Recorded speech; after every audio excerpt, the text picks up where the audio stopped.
Assalamualaikum warahmatullahi wabarakatuh. Kami dari kelompok 3 ingin menjelaskan tentang topik 1, yaitu pengumpulan dan pengolahan data. Adapun anggota kelompok kami ialah Fitri Ayuni, Wahyu Vega, Tania Pinkan, dan Maharani.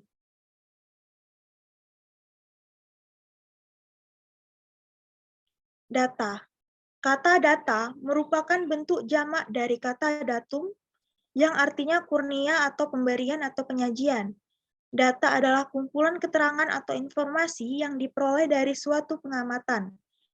Data dapat berupa angka, lambang atau sifat. Data adalah bentuk jamak dari datum. Data itu sendiri merupakan keterangan-keterangan tentang suatu hal, dapat berupa sesuatu yang diketahui ataupun dianggap. Jadi dapat diartikan bahwa data itu adalah sebagai sesuatu yang diketahui atau yang dianggap, yaitu anggapan. Syarat data. Yang pertama, data harus benar atau objektif. Yang kedua, data harus bisa mewakili atau wajar. Yang ketiga, data harus bisa dipercaya, artinya kesalahan bakunya kecil. Yang keempat, data harus tepat waktu atau up to date. Dan yang terakhir, data harus relevan.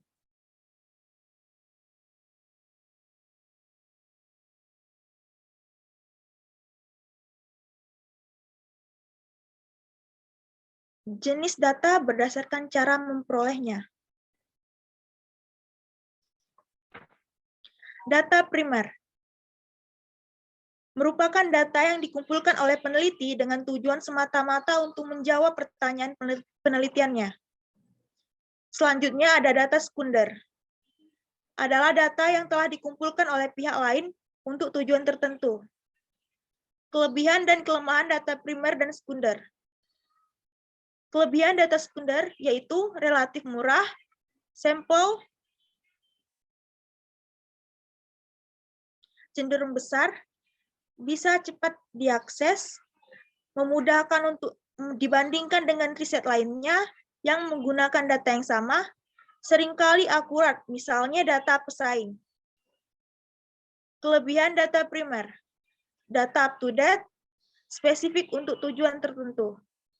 Kelemahan data sekunder yaitu sering tidak sesuai dengan tujuan riset, kualitas data seringkali tidak sesuai, data sering tidak bisa dikontrol, seringkali data kadaluarsa.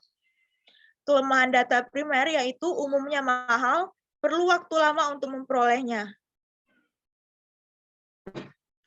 Jenis data berdasarkan sifatnya. Yang pertama adalah data kualitatif. Data kualitatif adalah data yang berbentuk kata-kata, bukan dalam bentuk angka. Data kualitatif diperoleh melalui berbagai macam teknik pengumpulan data, misalnya wawancara, analisis dokumen, diskusi terfokus, atau observasi yang telah dituangkan dalam catatan lapangan atau transkrip. Selanjutnya ada data kuantitatif.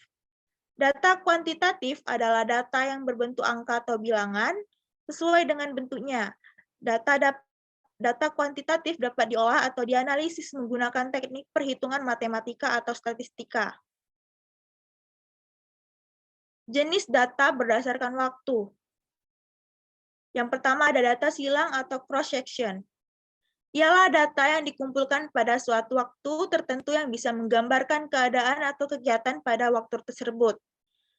Misalnya, jumlah warga DKI Jakarta menurut asal dan agama pada tahun 1999. Selanjutnya ada data berkala atau time series. Ialah data yang dikumpulkan dari waktu ke waktu. Misalnya data angka kematian dan kelahiran dari tahun ke tahun di Indonesia yang cenderung membesar dan mengecil.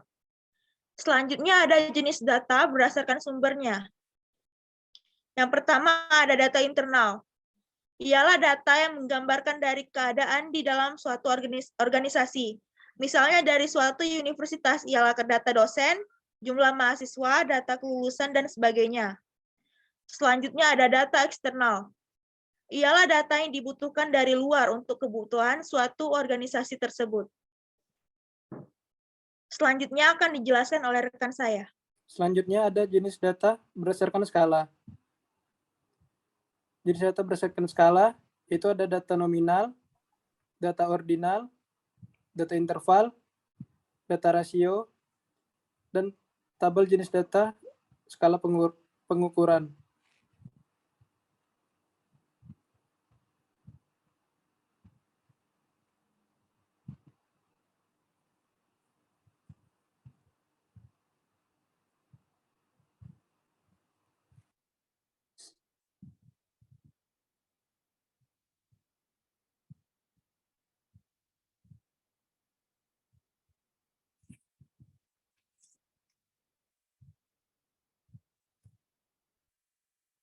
Metode pengumpulan data. Metode yang digunakan untuk mengumpulkan kedua jenis data diilustrasikan pada gambar berikut ini. Prosedur pengumpulan data terbagi menjadi dua, yaitu primer dan sekunder. Pada primer, terdapat observasi dan bertanya. Observasi berisi pengamatan dan uji pasar.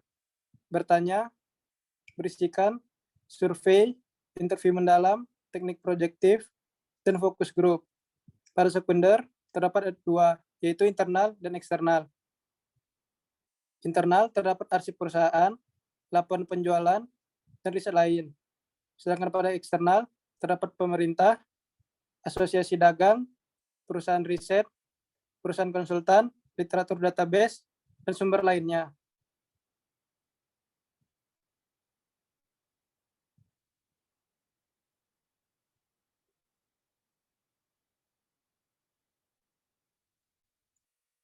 Sensus dan sampling. Sensus ialah cara pengumpulan data dengan mengambil anggota populasi secara keseluruhan untuk diselidiki. Data yang diambil melalui pengumpulan data sensus ini adalah data sebenarnya atau parameter. Selanjutnya sampling. Sampling ialah cara pengumpulan data dengan mengambil sebagian saja dari anggota populasi untuk diselidiki. Data yang diperoleh dari pengumpulan data sampling ini disebut dengan statistik atau perkiraan.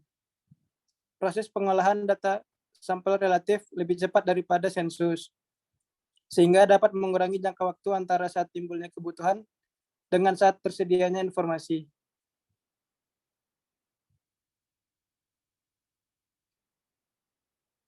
Ini adalah populasi.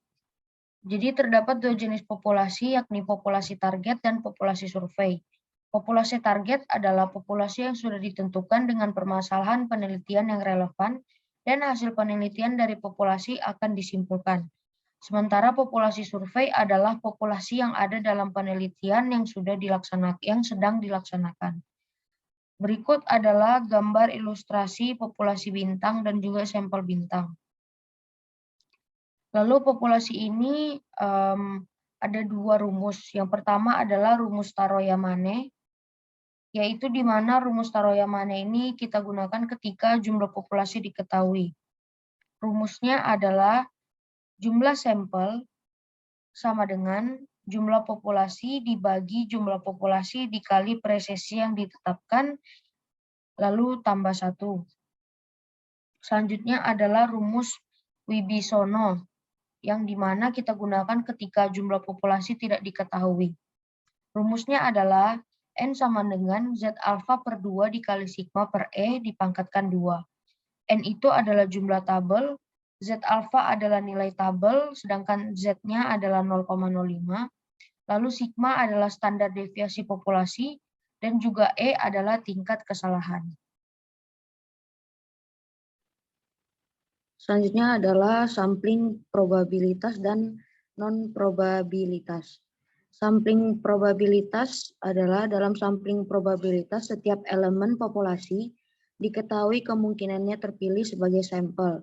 Dengan pendekatan ini, kesalahan sampling atau sampling error pada penarikan sampel dapat diukur. Selanjutnya adalah sampling non-probabilitas. Jika dalam sampling probabilitas setiap elemen populasi diketahui kemungkinannya terpilih sebagai sampel, dalam sampling non-probabilitas seberapa besar suatu elemen akan terpilih sebagai sampel tidak diketahui. Sehingga kesalahan sampling atau sampling error pada penarikan sampel dengan metode ini tidak dapat diukur. Berikut di bawah ini adalah Desain sampling. Jadi di desain sampling ini yang pertama ada sampling probabilitas. Di sampling probabilitas ini ada 4. Yang pertama adalah sampling acak sederhana atau simple random sampling. Jadi dalam metode sampel acak sederhana, sampel dipilih sehingga setiap item atau orang yang ada dalam populasi memiliki kemungkinan yang sama untuk dipilih. Selanjutnya adalah sampling acak sistematis atau systematic sampling. Metode sampel ini yaitu metode di mana random dimulai dari nilai tertentu. Kemudian sampel berikutnya diambil setiap kelipatan tertentu. Selanjutnya sampling acak tes strata atau stratified sampling. Pada metode ini populasi dibagi menjadi subkelompok yang disebut strata, kemudian sampel dipilih secara acak dari setiap strata tersebut. Lalu ada sampling cluster atau cluster sampling. Dalam metode ini populasi dibagi ke dalam kelompok menggunakan batas-batas geografis. Kemudian klaster dipilih secara random dan sampel dikumpulkan dari masing-masing klaster secara random.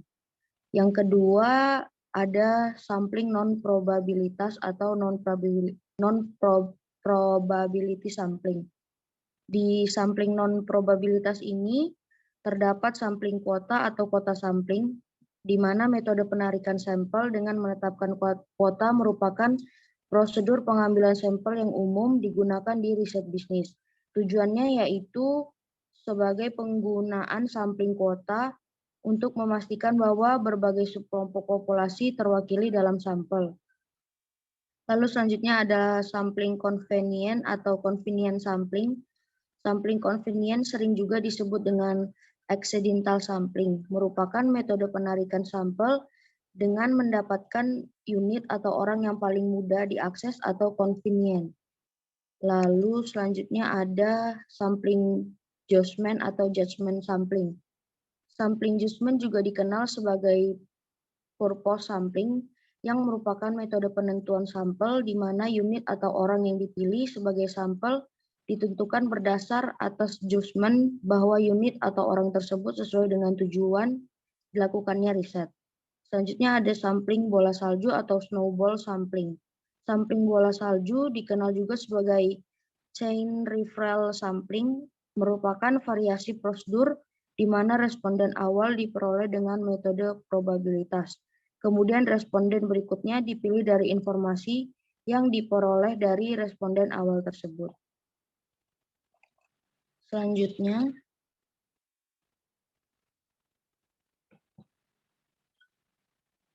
Selanjutnya ada cara pengambilan sampel. Akurasi sampel. Sampel yang akurat adalah sampel yang memiliki statistik yang digunakan untuk mengestimasi parameter populasi dengan tepat. Akurasi berkaitan dengan tingkat keyakinan atau confidence level. Semakin akurat suatu sampel-sampel akan semakin tinggi tingkat keyakinan bahwa statik sampel dapat digunakan untuk mengestimasi parameter populasinya dengan tepat. Tingkat keyakinan dalam statik dinyatakan dengan persentase. Selanjutnya ada ketelitian presesi sampel. Ketelitian presesi sampel adalah sampel yang dapat merefleksikan realitas populasinya dengan teliti. Presisi menunjukkan tingkat ketetapan hasil penelitian berdasarkan sampel menggambarkan karakteristik populasinya. Presisi umumnya dinyatakan dengan interval keyakinan atau confidence interval dari sampel yang dipilih. Selanjutnya,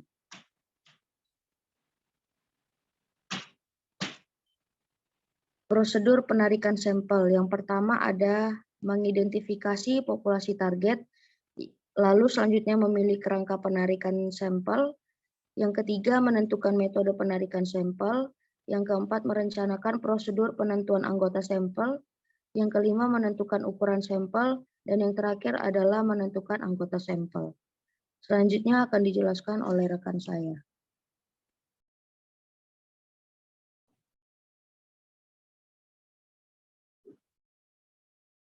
Menentukan ukuran sampel. Rumus Solvin, di mana N atau ukuran sampel adalah ukuran populasi per 1 tambah ukuran populasi dikali persen ketidaktelitian pangkat 2. Sugiono menemukan cara menentukan ukuran sampel yang sangat praktis, yaitu dengan tabel Krejci. Dengan cara tersebut, tidak perlu dilakukan perhitungan yang rumit. Krejci dalam menentukan perhitungan sampel didasarkan atas kesalahan 5%. Jadi, sampel yang diperoleh itu mempunyai kepercayaan 95% terhadap populasi, seperti tabel di samping. Menentukan ukuran sampel, rumus Solvin, di mana ukuran sampel adalah ukuran populasi dibagi 1 ditambah ukuran populasi dikali persen ketidaktelitian pangkat 2. Sugiono menemukan cara menentukan ukuran sampel yang sangat praktis, yaitu dengan tabel Krejci. Dengan cara tersebut, tidak perlu dilakukan perhitungan yang rumit. Krejci dalam menentukan perhitungan sampel didasarkan atas kesalahan 5%. Jadi, sampel yang diperoleh itu mempunyai kepercayaan 95% terhadap populasi. Contohnya sebagai berikut.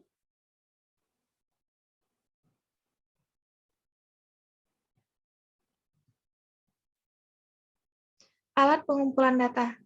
Pengumpulan data melalui kuesioner atau angket, pengumpulan data melalui metode interview, pengumpulan data melalui observasi, pengumpulan data melalui metode dokumentasi. Cara pengolahan data. Yang pertama yaitu statistik deskriptif. Statistik yang mempunyai fungsi untuk mengorganisasikan dan menganalisa secara memberi pengertian mengenai data, atau dalam bentuk angka sehingga dapat diberikan gambaran secara teratur, ringkas, dan jelas. Yang kedua yaitu statistik inferensial, yaitu sering disebut juga statistik induktif, karena di dalam statistika inferensial diadakan pendugaan parameter, membuat hipotesis, serta menguji hipotesis tersebut sampai pada pembuatan kesimpulan yang berlaku umum dan kesimpulan yang ditarik didasarkan pada informasi dari sebagian data saja. Contohnya sebagai tabel berikut.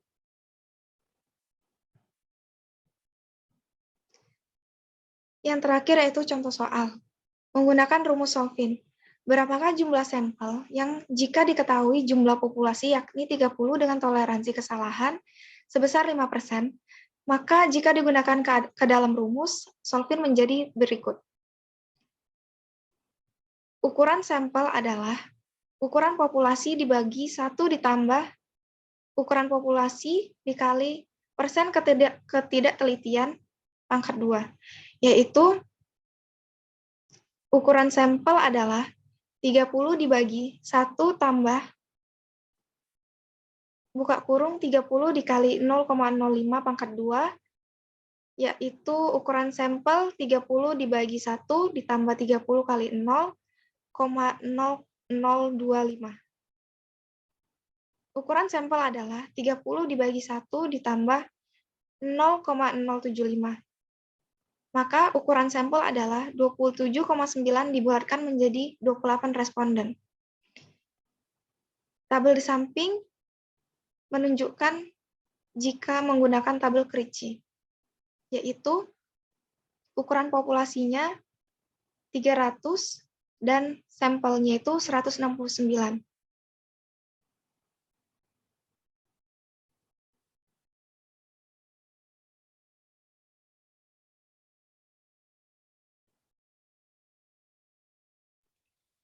Selanjutnya adalah contoh kasus menggunakan SPSS. Memulai SPSS. Yang pertama adalah buka aplikasi SPSS yang sudah di-download, klik New Dataset, lalu menentukan variabel view, lalu klik Data View, lalu bisa masukkan data sesuai studi kasus. Next. Selanjutnya ialah menentukan nilai standar deviasi dalam SPSS. Nilai standar deviasi ialah nilai statistik yang dimanfaatkan untuk menentukan bagaimana sebaran data dalam sampel serta seberapa dekat titik data individu ke mean atau rata-rata nilai sampel. Yang pertama, buka variabel view, lalu klik analis, klik deskriptif statistik, klik deskriptif, lalu muncul tabel pada poin nomor 4, pindahkan variabel ke sebelah kanan, lalu klik OK. Maka output-nya akan tampil seperti pada nomor 5.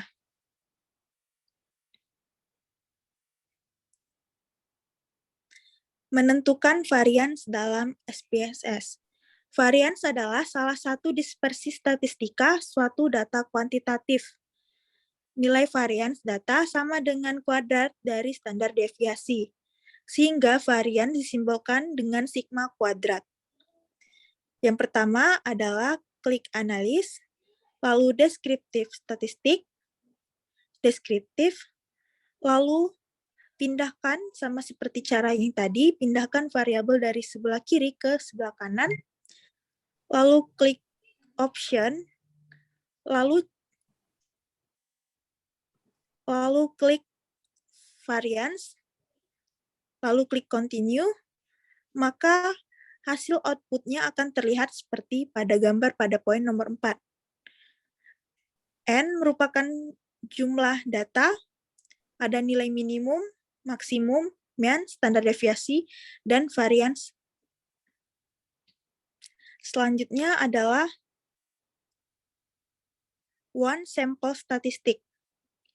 Caranya, klik analis, lalu compare means, lalu one sample t-test, lalu pindahkan dari variabel dari sebelumnya di sebelah kiri ke kolom sebelah kanan, lalu masukkan test value sebesar 95, lalu klik OK, maka akan tampil output seperti pada gambar berikut.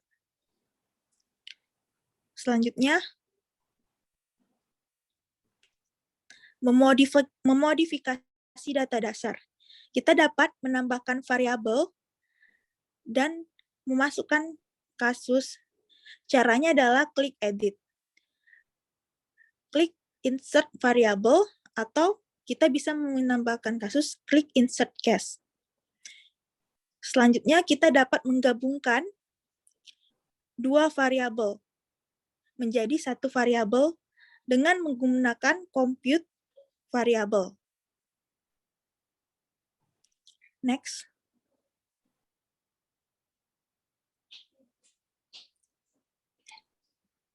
Menyeleksi isi file. Pilih menu data, lalu pilih select case. Pada kolom select terdapat pilihan all case, seluruh kasus diseleksi, if condition is satisfied, jika seleksi berdasar kriteria tertentu, random jika seleksi secara random, time or case range jika seleksi berdasar range tertentu, filter variabel jika seleksi berdasar variabel tertentu. Klik di sini kita menggunakan metode lalu klik if condition satisfied. Misalnya metode ini yang kita pilih lalu klik continue. Sort case. Menu data, pilih sort case, pilih variabel yang ingin diurutkan, pilih ascending jika ingin diurutkan ke atas, klik OK. Next. Untuk referensi, menggunakan 3 e-book. Yang pertama adalah Analisa Data untuk Riset Bisnis, SPSS, AMOS, PLS.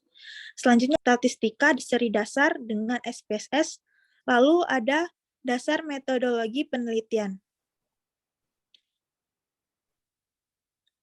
Baiklah, sekian presentasi dari kelompok 3. Apabila ada kesalahan, mohon dimaafkan. Wassalamualaikum warahmatullahi wabarakatuh.